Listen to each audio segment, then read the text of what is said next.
Hi, I'm Marie. Welcome to my kitchen. Today we're going to make some joy.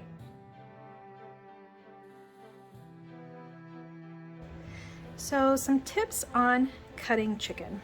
After you've had it brined and whatnot, now it's ready to go. You're ready to cut it and slice it however you wish to do it for whatever meal you're going to do. In this case, this is going to be for one of my casserole dishes and I want tenderloins. So what's really good is either use a serrated knife, or if you have a, oops, that one, boning knife. Very good for working with chicken. Now the thing is, I want to get any big pieces of fat off. If you have chicken shears, you can use those too when you're doing that. Now in this case, for one of my recipes, I'm doing tenders. So to do tenders easily, see, boning knife just, I mean, it's like butter. You just go right through, cut it in half, and I'm going to cut it again in quarters. That's how you're going to get these nice little tenders that you want. Okay, so if you wanted to cut it a little thinner, you absolutely can. If it's too thick, just cut it again. And we'll cut it again across the meat. And same thing on these lower ends too as well. And again, down across. So we've created our tenders that we need for one of our casserole dish. Now, what if you need something like scallopini? Scallopini is basically a very thinly cut piece of chicken. That's what a scallopini is. So I'm going to just move these tenders over into the container. Here we go. That's good chicken, going to go into a casserole.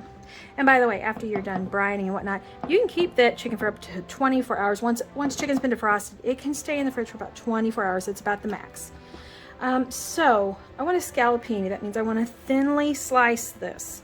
And I mean, it's like very, very, very thin. So when I thinly slice it, I can either cut it in half or I can cut it like in thirds. So I'm going to take like the top layer. And what I do is I use my hand to feel.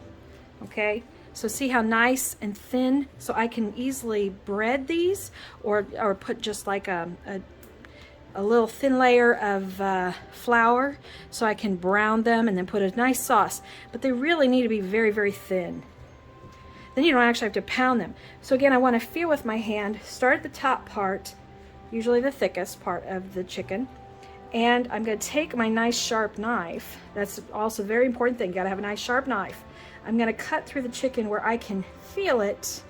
And again, I have a nice piece of thin chicken, and I could probably get 2 more pieces out of this. So this is also a nice way to get some nice thinner pieces to extend your chicken a little bit too as well. But that's how you actually scallopini. It's cutting it into thinner pieces. So it just depends on how thin you want. If you want it really thin, you can cut it like that. If you want it not so thin, you can cut it in half and pound it. This saves me from having to pound it. That's the nice thing when I cut it a little thinner. So I can easily dredge them through flour. I can fry them up basically, or I can put them in the skillet, brown them in the skillet, put a nice sauce on them, and that is basically how you can scallopini your chicken. Or, like I said, you can create nice little tenders for your chicken if you want to put it in a casserole, so they're not quite bite size, but they're smaller like what you want in a casserole.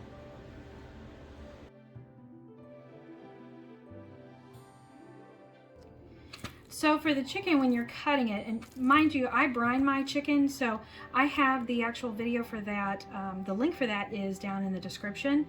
I like to use a serrated knife, and when I cut my chicken, I'm just going to cut into strips, just like that.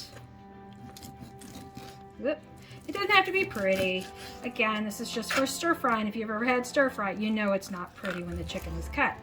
It's just going to cook up anyways. So then I'm going to cut this into about 1-inch pieces. That's about what I'm looking for, is about like 1-inch pieces. Again, doesn't have to be pretty, but you want it small so it'll cook up nice and as evenly as possible.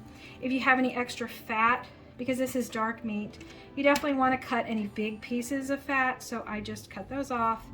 Anything small, oops, anything small you don't really have to worry about, because that will end up melting into the actual chicken. It'll actually add quite a bit more flavor. So I'm just going to continue cutting up the chicken into these 1-inch cubes, and then we'll move on to the next step. If you like this video, please hit the thumbs up button. If you want to see more videos like these to give you some joy, please click on the subscribe and the bell to receive notification of my newest videos. Thank you.